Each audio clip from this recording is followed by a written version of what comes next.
हाँ दोस्तों, कैसे हो सब लोग? ठीक हो ना?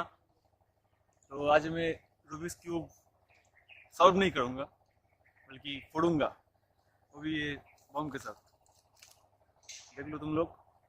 चलो फोड़ते हो, अभी देखते हो कैसे होता है।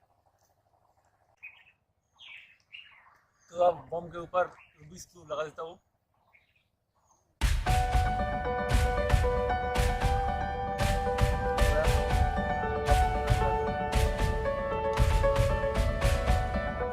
लगा देता हूँ आग। चलो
पूरा नहीं फटा, थोड़ा ही फटा, क्योंकि बम को ज़्यादा पावर नहीं था।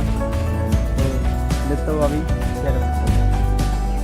मेरा पहले एक्सपेरिमेंट फेल हो गए थे, इसलिए मैं दूसरी एक बम लेके आया हूँ। उसका नाम है ब्लैक कैट। तो उसमें कितना दम है देखता हूँ। चलो फोड़ के।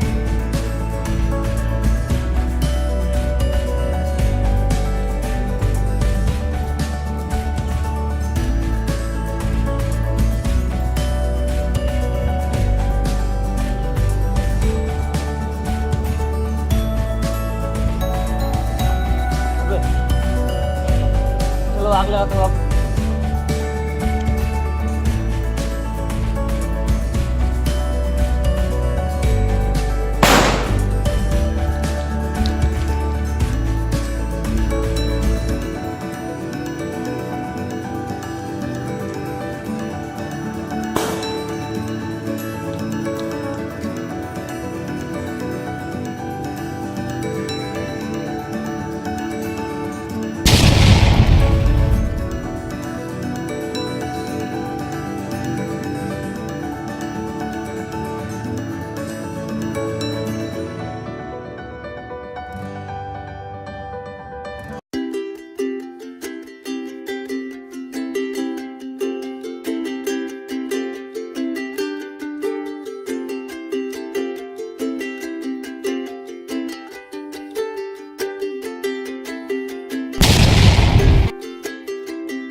पूरा इधर उधर हो गया, बहुत ढूंढने में तीन ही मिला, पूरा बिखर गया था। ये अस्थियाँ समेट के लाया हूँ, तुम लोग देख सकते हो।